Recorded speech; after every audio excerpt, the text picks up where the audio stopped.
सोमवार को मुख्यमंत्री योगी आदित्यनाथ ने बड़ा बयान दिया है। उन्होंने सड़क पर नमाज की बात पर साफ साफ कहा है कि नमाज को हम रोक नहीं रहे हैं, पर सड़क पर तमाशा बनाने के लिए परमिशन नहीं मिलेगी। सीएम योगी ने कहा कि सड़कें चलने के लिए हैं और घर में जगह नहीं है तो संख्या नियंत्रण कर लो, लेकिन सड़क पर नमाज नहीं पढ़ी जाएगी। मुझसे पूछते हैं, साहब आपके यहाँ यूपी में क्या सड़कों पे सचमुच नमाज नहीं होती? मैं कहता हूं कतई नहीं होती है, आप जाके देख लो, नहीं होती है। अरे सड़कें चलने के लिए है या कोई भी व्यक्ति आकर के चौराहे पे आके तमाशा बना देगा? क्या अधिकार है उसको सड़क रोकने का? आवागमन बाधित करने का कौन सा अधिकार है? जहां उसका स्थल होगा वहां जाके करें। उन लोगों ने मुझसे कहा साहब कैसे होगा, हमारी संख्या ज्यादा है।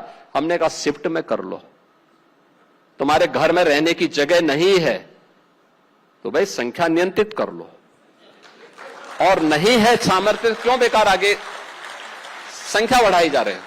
योगी आदित्यनाथ के इस बयान पर मौलानाओं की प्रतिक्रियाएं आ रही हैं। मुस्लिम धर्मगुरु और नेता योगी के इस बयान पर क्या कुछ कह रहे हैं, सुनिए।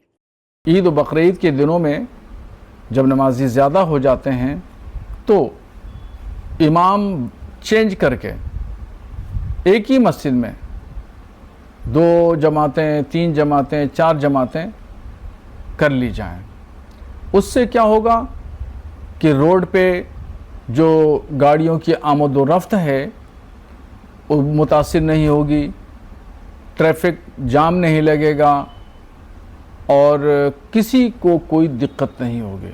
इस्लाम सहल पसंद मज़हब है, वो किसी को मुश्किल में पैदा नहीं करता, सबके लिए आसानी फराहम करता है। जायगा का कमती है, कोई संकट है तो दूसरा बार पढ़ने का तो कुरान में है, वो इस्लामिक जो कुरान हदीस है वो एक साथ में कोई ज़्यादा से ज़्यादा लोग इकट्ठा हो जाएगी तो दूसरा बार नमाज पढ़ने का सिस्टम है, पढ़ना चाहिए।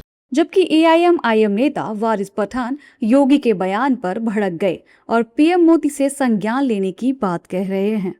अरे चलो, मेरे को अगर मस्जिद के अंदर नमाज जगह नहीं मिली, जुम्मा का वक्त हो गया, मैंने नमाज पढ़ लिया, क्या कर लेंगे? मार डालेंगे, गोली मार डालेंगे? हाँ, गलत है ना ये। और मैं तो चाहूंगा मोदी जी इस बात का संज्ञान लो। आपके मुख्यमंत्री, आप बात करते हो सबका साथ सबका विकास सबके विश्वास की, और आपके मुख्यमंत्री खुलेआम इधर से वो कर रहे, धमकियां दे रहे लोगों को, मुसलमानों को धमकी। अगर ये कहा तो फिर हमको बताएंगे। हाँ, ये तो रोकना चाहिए। ये तो देश के सौहार्द को बिगाड़ रहे, सेक्युलरिज्म को नष्ट कर रहे। इस तरह की भाषा का उपयोग नहीं होना चाहिए।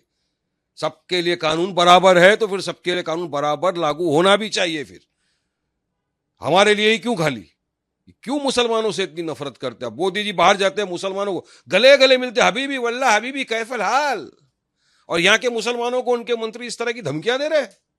ये सरासर मैं समझता हूं गलत है। मोदी जी को संज्ञान लेना चाहिए इस बात का और योगी के खिलाफ कार्रवाई करना चाहिए इसने बयान देने के लिए। हालांकि विपक्षी नेता और मुस्लिम नेताओं की मिलीजुली प्रतिक्रियाएं आ रही हैं।